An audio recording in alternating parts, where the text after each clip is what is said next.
am recording. So good morning, everyone. Those who are joined in and those who will be joining in later on the recording, we're going to be talking about some digital tools for digital professionals this morning. This came about just by interacting on Twitter with Louise, and then Sharon popped in, and we had this like 3-person conversation on Twitter about some certain tools. And then I said, hey, sounds like a blab to me.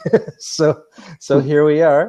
I'm Jamie Good in Kitchener, Ontario, Canada, and I call myself the Digital Fluency Coach. And I'll let the other two introduce themselves. Who wants to go first? Should I go first? So my name's Sharon O'Day. I am currently Head of Digital Communications at Standard Chartered.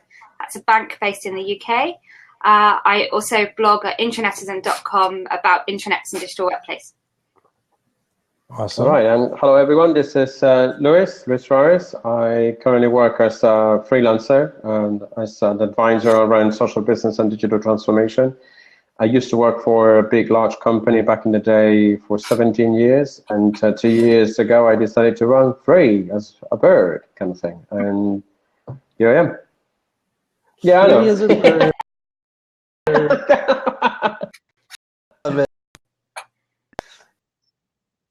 So one of the things that I had this conversation on Twitter was Trello. Sharon had like the most amazing case study, I think, for Trello, and the two in terms of what you thought you could have done with it in terms of giving it as a gift. So if you want to maybe explain what that was about, Sharon?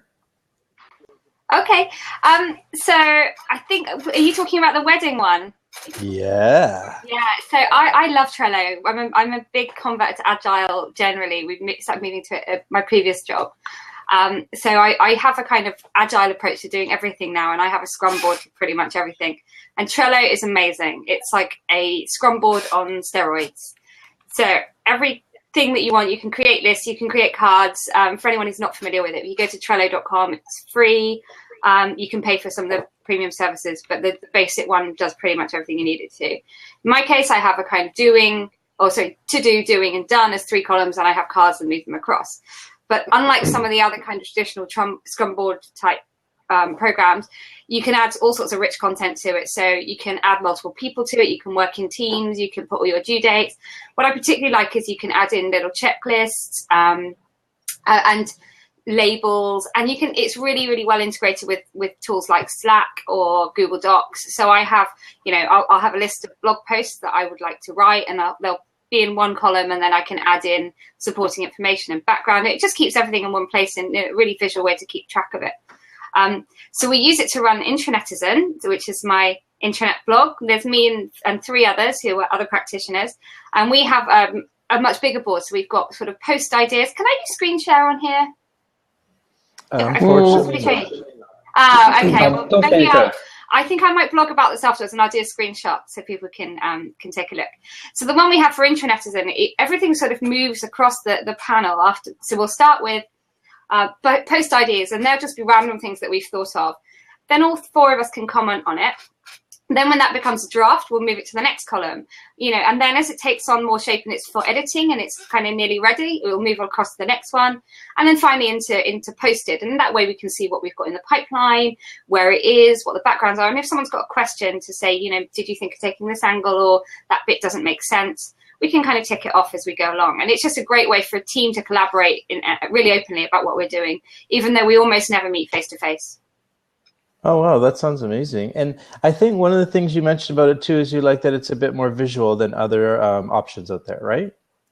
Yeah, absolutely. So you can customize all the boards. I mean, there's even a pirate option if you want to have it kind of all the cards faded. Anyway, but you can customize all the backgrounds. You can customize all of your you can put labels on things. So in my case, I have a personal one for my work outside of work, and I'll have, home, blog, events, diary, and that way I can just sort of pick through things and keep track of what I'm doing. But I like the way it pulls all the other tools that I like to use together into one place, and you can either use it on your own or as a team. So it's great like that. And it's mobile too. You have an app for it too, I guess. Yeah, it's got an iPhone and iPad. I mostly use it on the desktop, so then I have it as an extra tab, but I have it on my phone so I can add things on the move.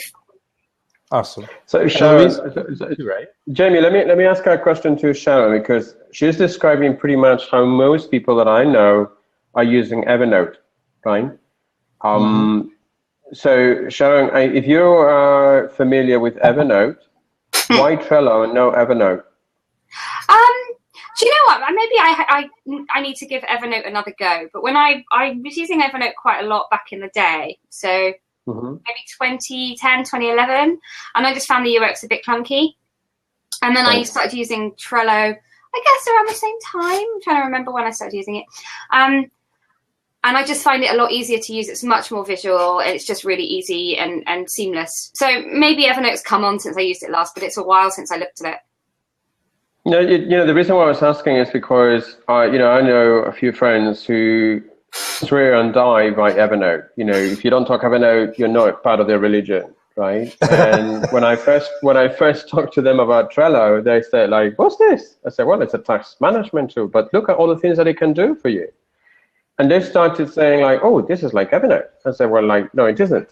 Because and I agree with Sharon's point that it's very visual. It's a lot more visual than what Evernote is, and it's a lot easier to manage, especially as it gets bigger. I used to be a huge fan of Evernote till the volume of content that I used to dump into it just made it unbearable, and I was watching the beach ball every day more than actually using Trello. And than using Evernote. I thought, like, you know what, it's time for me to move on. And when I made sort of the transition into Trello, which I use quite often now and everything, I can see what Sharon is mentioning in terms of being more effective, being clearer, and have a better visual appeal in terms of how it allows you to do all sorts of work things. The way I describe Trello is, if you use lists for anything, Trello is it. That's it. I don't describe it anymore. I tell people, just go and do it, And with Evernote, I never had that feeling of being able to define what it was. And I know that people would say, yeah, but it's a space where you dump everything. I say, yeah, but no, because I need to basically make it a bit more specific. Even if I know that I can dump everything onto it and I can do everything onto it, I need to build sort of like a major use case. Like Sharon was just describing of how she uses it for the blog posts, for instance, right?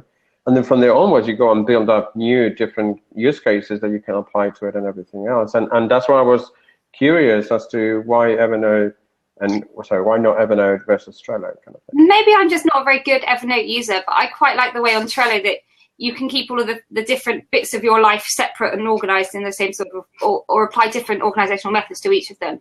So I have, for instance, the blog, which is a team thing, and then I also have my personal projects. And you can have different lists in different places.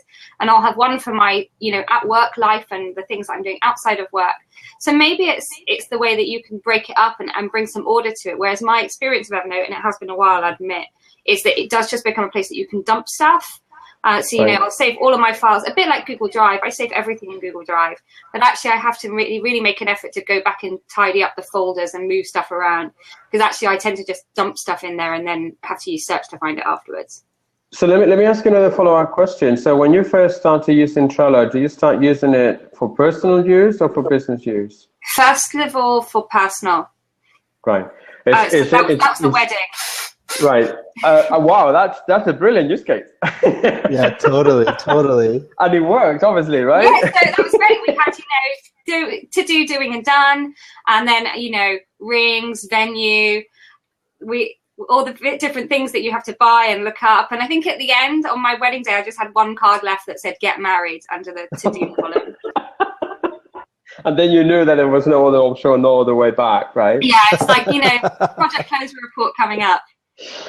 So the reason why I was asking whether it was first personal use or business use is because it's increasingly happening, or at least I'm seeing it, how our own personal productivity is starting to hamper what happens at work, right? Yeah. And earlier on, I was just watching this tweet flowing by on my stream from another guy, Paul Bradford, I think it is, in the UK.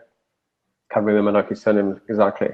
But he was basically showing us a chart from a conference event, I think it was, where he was basically seeing how there was a sort of like a survey where it was indicating how happy are you with your computing at home versus work. And at home, it was like 70-something%. And at work, it was like 15%.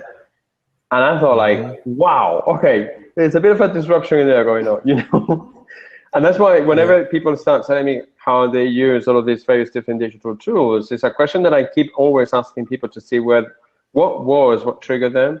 And for vast majority of people, it's been the personal use first, before actually moving it into the business context or into our work context. And it's amazing how we're witnessing even more by the day that consumerization of IT, where we bring in not only our own selves at work, but also our own computing environment, right, for the work that we do.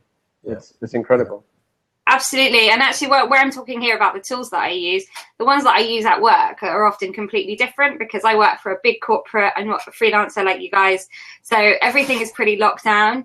I can still access Trello, but I can't access Google Drive, which I use outside work. And there's a whole bunch of that are blocked at work. I have a massive Dell computer, which I wouldn't touch if I had a choice. But I think a lot of people are in that position.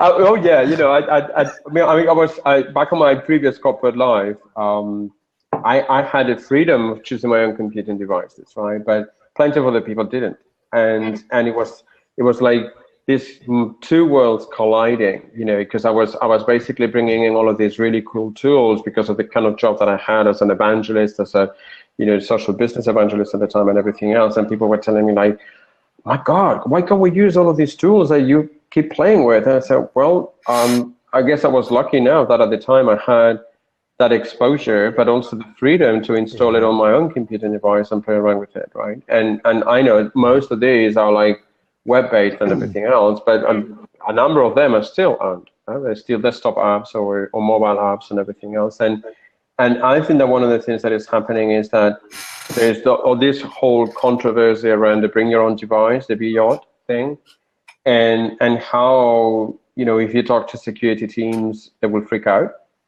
literally. You know, like, excuse me, like you're going to bring in your own device and do whatever you want within our firewall boundaries. And the question that I always had as part of the conversation was, how much freedom should employees be getting from using all of these digital tools before we cap them to a certain level, right? And I don't think we have gotten it yet in terms of enterprises or businesses, in terms of how far do we go, right? And it's a bit of a challenge in terms of how our personal productivity keeps pushing our business productivity, because personally speaking, we feel more productive using our own tool suite than whatever the corporate, you know, firm says about what should we use it. And I found that always fascinating, because I figured that at one point in time it needs to break somewhere, right? And the thing though is that here we are, 2015, and it still hasn't broken. No, that's a really, really interesting observation. So actually, I think all of us, we all choose our own tools. And like you say, you could use Evernote, you could use Trello, and everyone's got their own setup. But then when you go into the workplace, you're expected to use someone else's setup, and usually that's Outlook. And suddenly I become less organized because you've got someone else's tools that don't quite do the things that you want them to. But actually that starts to be a bit of, when you think about sort of the employee promise or your brand promise, we've got millennials joining the workforce, and suddenly we expect them to go back 3 generations in terms of the tool set that they use to get work done. And actually at some point that will start to impact the degree to which people will feel productive at work, or that we get the best out of people, and also that they'll choose to stay with an employer rather than go and work somewhere else. You know, if you do your best or deliver your best work because you're hampered by the tools that you have. But the thing that is happening there is that most organizations are not realizing about that. In the sense that, you know, they say, but because, you know, as a starting point, most people will tell you that they don't buy into the millennial generations or the digital divide or whatever the generations argument. And I say, okay, fair enough. I mean, I don't care if you don't buy it or if you buy it into it, but I tell you something, the younger generations that are coming into the workplace, whatever you want to call them, even just workers, even just employees, even just the stakeholders, is one of the words that most people use now there. If they don't see what they like using for their own personal life, I can guarantee you that for them, the clock is going to start ticking for the time when they're going to leave. Mm-hmm. And then what are you going to do? Then what are you going to do when you have got a percentage of the older generation starting to retire, starting to move on, and you don't have any younger employees to transfer some of that knowledge to continue doing work. So there's also, we talk a little about the B-yard, right, and how they bring your own device and how it's pushing it. But I think that it's also those younger generations, as Sharon mentioned, that are the big pushers in terms of saying, I think that they're actually basically telling everyone, hey, if you cannot give me similar tools or the same tools that I'm using now, the clock is ticking already. It's not like, I'm going to give you 6 months or a year for you to get your act together. It's like the clock is ticking already, right? And I mean, I don't know in Canada, Jamie, but over here in Europe, we keep seeing demographics, charts and everything else, and in how Europe is getting really old in terms of the employee workforce, and how we are aging like really crazy. And it's a huge problem that we're going to have in the next 10, 15 years, when then those younger generations, they will become the vast majority of the workforce, and most organizations have not been able to adapt to a new way of getting work done with these digital tools. And then people wonder, like, okay, so why do we struggle? So like, well, you're asking why are you struggling? You have not been paying attention to what's been coming from the last 10 years, perhaps. And it's amazing to see how most organizations, they still don't look into that as a potential issue, right? Because they say, well, that's going to happen in 10 years. It's not going to reach me. I say, like, hello, in 10 years time, you still want to have a business, right? Because if you don't want to have a business, you're gone, But I find it really surprising that most organizations are not thinking already about helping the younger generations adapt to not just what is the business culture, but then also embrace these various different digital tools to get work done, right? Because eventually what's going to happen is that if they don't, people will just move on. It's not like that expectation where you go and enter the job and you're going to be there till you retire. I think we can consider that dead right now, right? Yeah. In fact, I know from HR studies that the average time that a younger generation stays at work is around 2 years before they move on, right?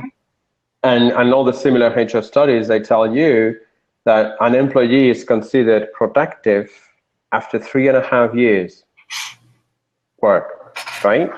So I go like, okay, do you see the disconnect in there in terms of not just even digital tools, but in terms of the problem of retaining your talent, retaining your people? And it's certainly mind-boggling from the point of view of saying, not only are we not looking into how do we attract that talent, right? And definitely using modern tools is a good option, not the only one, but it's a good option. But also, how do you retain them? We don't ask those questions, and I find it terrifying. And then whenever there's a new tool coming out that will provide value, Blab is one of them now lately, right? People say, oh, don't tell me after that. It's not something that we can actually use at work. And so I'm like, come on, what about, learning for the sake of learning kind of thing, right? And that troubles me, seriously, because it's like people just close themselves off in terms of saying, here's my inbox, here's my calendar, here's my instant messaging or whatever, here's my phone, and that's all what I need. I said, well, maybe 10, 15 years ago, but not nowadays anymore, right? And another thing with saying, these are the tools that you have, these are the ones that are approved, is it kind of leaves them open to having, how would I describe it, kind of guerrilla IT. So, if you don't allow these applications, people just go and use them on their phone. And that means, so there are some really real concerns around compliance and things like that, particularly in an industry like mine or in other highly regulated industries. But ultimately, if you don't give people the tools that they want, they've got better tools on their phone. So everyone's using WhatsApp. It's kind of the Swiss Army knife of collaboration at the moment. Yep. And, and that means that it's completely outside the firewall and there's no tracking it. So the onboarding process for enterprise IT just doesn't keep up with the rate at which people want to evolve their ways of working and the things that people are used to using in the consumer space. Yeah, absolutely. I'll tell you what, it's funny that you mentioned the WhatsApp thing, because I was just responding to a tweet message from a good friend of mine who lives also here in the island about an article that was saying how Facebook is going to dominate the world with WhatsApp, right? And I was just basically, and he was saying it's really interesting how in the US hardly anyone knows WhatsApp. And I go like, yeah, it's even more interesting when here in Spain, it's almost at the stage of religion and cult. Is the #1 tool that people use nowadays in Spain. The statistics, we use it more than email. We use it more than email. It's like insane, right? And And the thing is what you just said. People use the tool because they love whatever it is, the interaction, the ease of use, the pervasive availability or across devices or whatever now on the web and everything. And the thing is that it meets a certain need, which is basically how people talk, right? And when you go back into the traditional tool suite at work and you start, okay, what can I use that will help me talk? Nothing. You cannot go and, okay, you say you have got email, yeah, but you cannot go back and forth with email. You cannot basically go and chit chat about a particular document that is stored on a file shared space, right? And eventually what people will do is just figure out, hey, if this is a tool that allows us to do a certain task, we're going to go ahead and do it, right? I mean, you described earlier on the brilliant use cases for which you make use of Trello. They're brilliant, right? They help you get the job done and still, have that kind of output or goals that you can go and achieve. And probably with other tools, you may be able to do it, but perhaps a bit more cumbersome, right? And I think if there's anything that these digital tools are giving us the opportunities to basically explore. I mean, Jamie, the other day you were saying about how we have got like so many options and so many tools and so little time and everything else. And I thought, like, well, that's probably one of the things that we can do as a collective. We all play with the tools and we all know what works for all of us and what doesn't work for all of us. And that's when, clients come to us and they say, hey, I'm trying to look for something that can do this kind of thing. And that's when we, from that experience, collective experience, we can go and say, oh, well, I play with X, Y, Z, and this is what it could do, and this is how it can help you out, right? So in a way, is having that group of people, of pioneers, who basically the pathfinders of what technologies are there, and play with them and put them to the test of saying, not only personal productivity, but also business productivity. And whenever the second or the third wave of adopters come through, to be able to say, okay, these are our choices. Now, obviously, this happens all over the place on the internet. Now, you move into a working environment, especially in a regular industry like Sharon's, just doesn't happen. And then people wonder, like, why are we so slow in reacting to innovative approaches or initiatives that we know we're going to be disrupted by? And so, well, that's probably why. If you don't let people play and learn, then I'm going to have a choice other than just basically conform and let inertia run the business, right? Very true. It's crazy. Sharon, do they allow you at work to use something like Yammer or Jostle? We've got a Jive-based social intranet, which I've rolled out over the last year or so, which is great. It's really kind of improved things and taken them up a level. But because of the concerns around it being a regulated industry, we've had to kind of lock that down more than we'd like to. So, for example, the mobile app is only available on corporate devices, which is fine for kind of people like me because I have a work phone. But if you're in one of our branches, chances are you don't have a work iPhone. So there are some restrictions like that we've had to bring in, but it has really brought things up a level. So we are giving people the kind of tools that they would expect to use outside of work, and the feedback has been really, really positive. Whether that's going to completely stop people using with those other tools, I doubt it. But I know that Jive, for example, in the newer versions has a kind of WhatsApp killer type app and a couple of other kind of, it's improved its mobile offering to try and compete with products like Slack. Mm-hmm. I don't know if any of you have been using Slack. Yeah, I die for Slack. I take it onto the religion state myself. Jamie knows that. No, but it's any digital tool or any vendor solution that claims to be able to kill email has got my attention. And Slack did that from day one. And I use it for a number of various different work projects. And it keeps me and helps me not use email whatsoever. I mean, it's true that it requires a bit of an investment in learning the tool and also educating your client base on how you use the Slack and how it works and what the integration points are and everything else. But once you go beyond that investment of time and effort, it pays off in terms of accelerating the how you collaborate with people, right, and with clients and everything else. And it's the one of the things that I really like about it is that no matter what device you use, the user experience is identical. Whereas if you go multiple vendor solutions, especially in the enterprise social networking realm, when you go to the web version, when you go to the desktop version, when you go to the mobile version, they're three completely different beasts. The menus are different, the user experience is different, And Slack doesn't. Slack works exactly as it's advertised on whatever the device. And it makes it relatively easy to basically communicate, right? And even maybe not like chat like WhatsApp does, but it certainly helps reduce a lot of the friction that email provoked, for instance, right? Absolutely. But we go back again to the same thing. You know, I have lots of people who tell me, yeah, I would love to check Slack, but you cannot use it for one person, can you? So they're missing that opportunity of having some sort of like a small network of people that they can invite to and play around and learn and you know, test it around and everything else. And I figured that that's one of the, back again to that role of the pioneers, right? Having that group of people, early adopters who basically are, you know, the bleeding edge of technology in terms of, you know, evaluating, you know, use cases, how it could be used for work purposes and everything else. And sometimes it's a no-brainer like Slack. And some of the times it requires a bit of harder work to do, right? But I think what's interesting from there is that if organizations cared to create that kind of environment where you have got those, you know, early adopters or pioneers or pathfinders, you give them the opportunity to help you set the next stage of collaboration tools that you may have in the next 5 to 10 years, right? I mean, another thing I think is great with Slack is the degree to which it integrates with everything else. So I think there's a recognition that all of the people in your team might have preferred tools that they use outside of, you know, or in their various bits of the project or the organization that you work in, but they all can feed into Slack. And that means that it can kind of pull together disparate conversations that are happening in other places.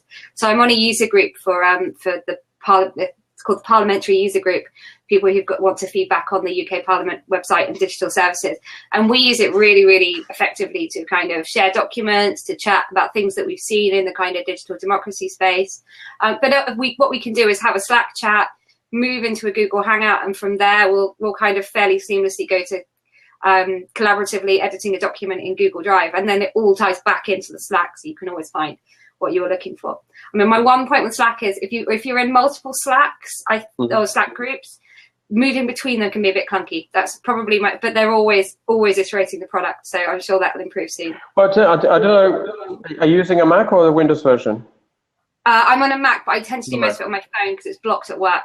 Right, because on the Mac, the desktop app for Slack allows you to actually stack all of the Slack spaces as entries on the left column, so you can shift from one to the other. Really, really nice. It's like having a Moleskine, right, where you have kind of different sticky notes out, and depending on which one you want to go to, and it actually lights up when you have new messages coming up. So the desktop app on the Mac is absolutely brilliant. It's what I use, and I have there now, I think it's about 10 different Slack teams, or one underneath the other. And depending on what messages that come through, it will just blare out and say, hey, you have got a new message there, and it will do a nice, lovely, funny sound, and then I'll go there, right? So it's a lot easier to manage with the desktop app than whatever else. And on the mobile, especially for your iOS, I don't know for Android, Jamie, but on the iOS, it's a simple, you know, pinch, and it will give you the drop down of the teams that you have signed up for. Relatively easy as well. It's on the web that is a bit clunky, right? Where I think that they will need to improve the experience a little bit from the point of view.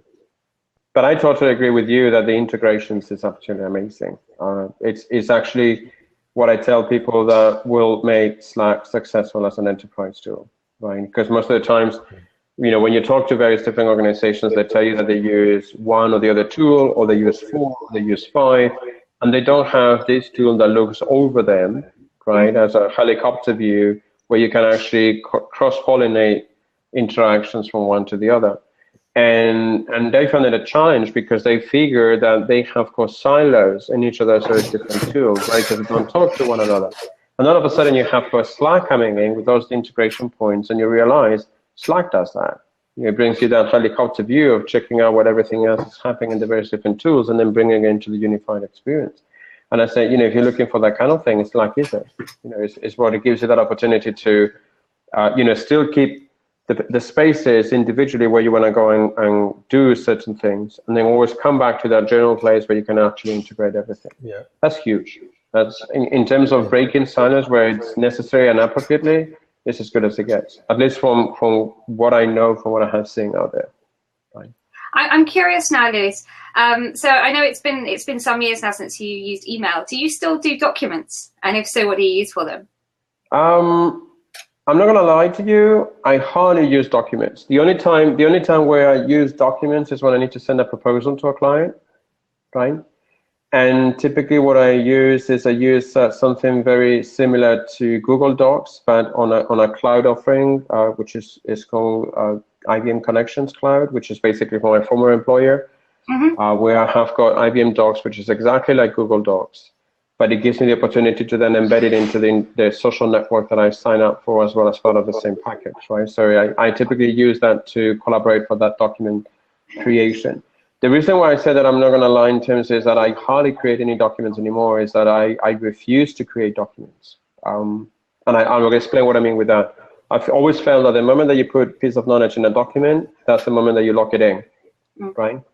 And you introduce a lot of friction because when you put something in a document, in a Word or a spreadsheet or a PowerPoint presentation, what you do is you eventually have to share it with someone. That person needs to receive it, usually via email, they will tell you, or if they use one of the file sharing apps. But then the friction starts when they need to open up a third-party app, right? The Office suite that they may have, do the updates, and then upload them back again. That's a lot of friction in terms of having to detach, edit, attach, and then share again. Whereas I keep telling people, if I can do the same thing of putting that piece of content in a blog post, on a wiki page, or perhaps on even a link that I can share from a website, why would I go and put it in a document? Why would I go and trap it? So whenever someone asks me, hey, we need to build up this process, I say, okay, we'll go and set it up on a wiki page.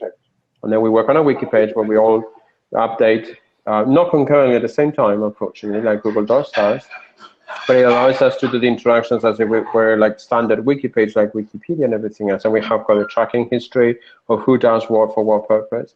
We have got the various different changes. We have got the various different versions. We can always revert back. We can use tags.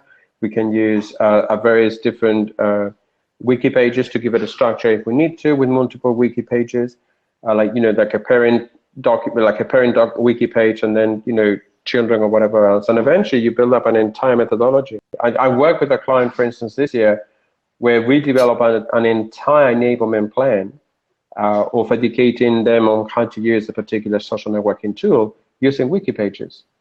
Typically, we would have used Word for that. And I said, no, we're going to use wiki pages because for you, it will just be an easy instance of copying and pasting the HTML code into whatever you would want to port it over.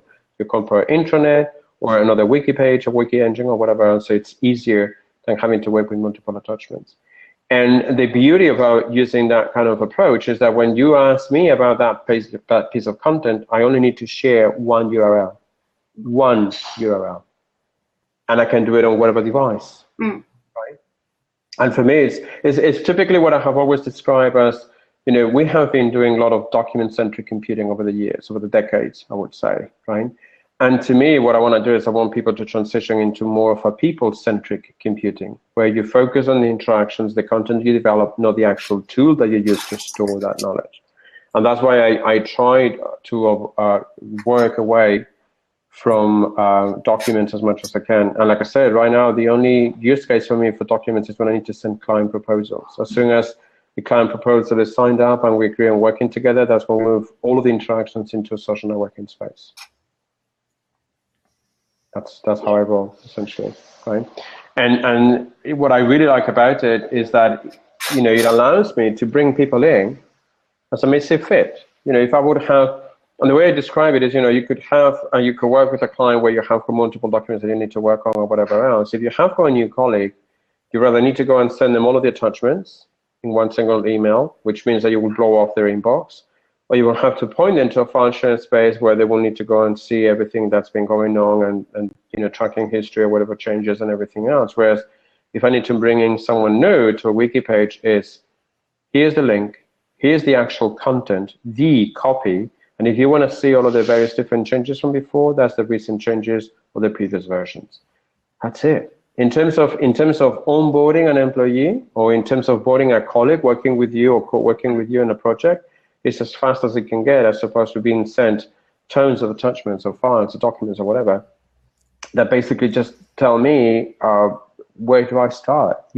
How do I know that there are no duplicates in there? How do I know that who has got the latest version and who is doing the updates, right? Whereas if you go and centralize that on a wiki environment, it becomes a lot more effective. There was this really nice visual that Chris Rasmussen, who used to work for the CIA, I'm not sure if he still does, because this is going back to 2007, 2008. But one of his colleagues actually put together this graphic of how we actually collaborate with email and documents, and how we actually collaboration can happen on a wiki page. Mm-hmm. And the level of complexity on the sending attachments via email was a complete nightmare. And then, his message was, look, this is how we collaborate today. And I tell you, it was a real mess. I'm going to try to see if I can find it when we're on the lab and everything else, and then share it. And then you could see on the right side, because this is how collaboration happens on a wiki. And there were like 2 arrows, 4 arrows, and that was it. And everyone was like, right, okay. And that's how IntelliPedia was born at the time, right? And that's essentially why I have moved away from document-centric computing as much as I possibly can, right? So we just rolled out this new Drive-based intranet at work, and it introduces that capability for the first time. But people's mindset is very much focused on, let's put it in a PowerPoint document. If you can put it in something that could have gone on one page of wiki onto 8 PowerPoint slides with some art on it, then people do that, just because it's such a cultural thing. It's how people feel like you ought to communicate ideas. So actually, as part of the adoption program, we really have to think about educating people on how much more efficient it would be if we didn't focus on that kind of format, rather than just focusing on the idea or the message that you're trying to communicate. It is, and the interesting there, and I have an image, so I'm trying to get a URL and have a look into it, and I will share it on the chats so you can have a look.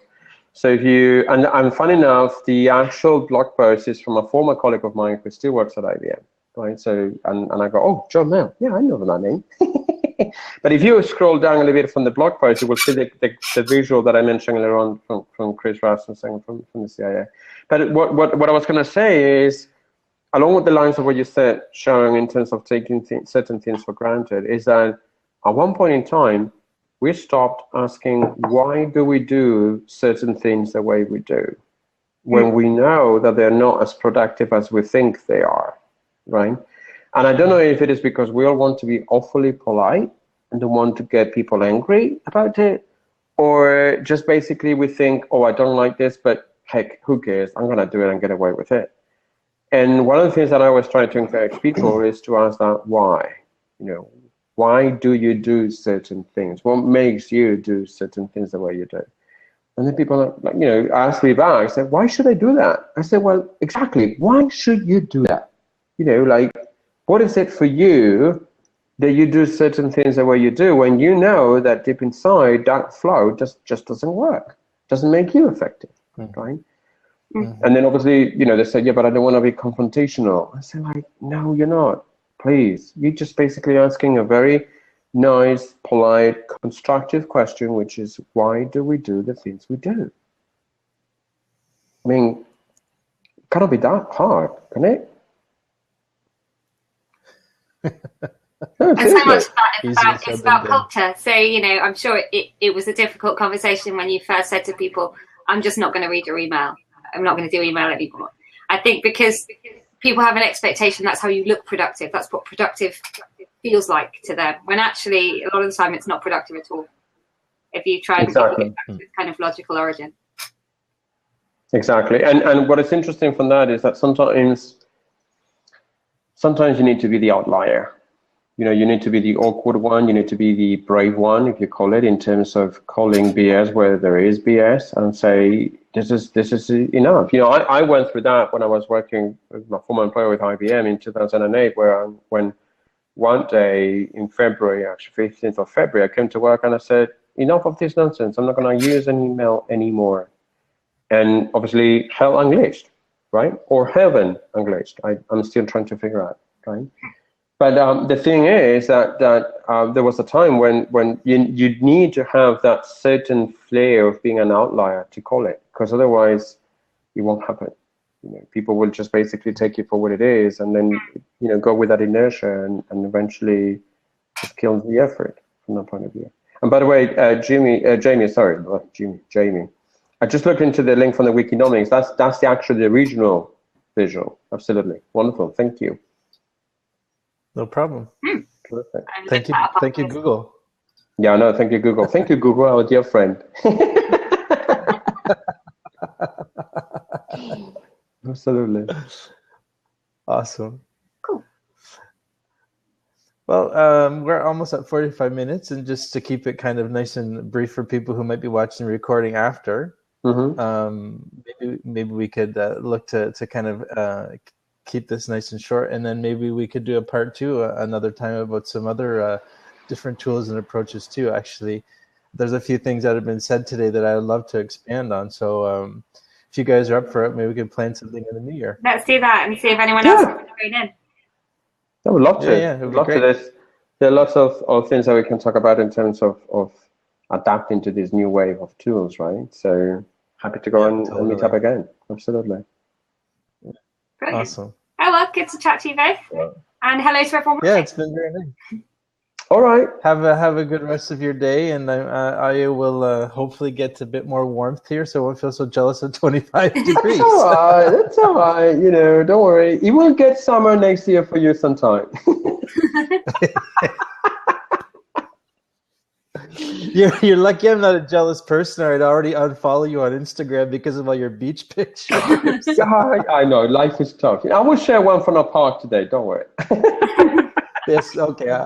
I love them. Don't worry. I'm teasing you. So thank you guys again. I look forward to part 2. It's been great. Yeah, same. See you later. Bye. Bye-bye.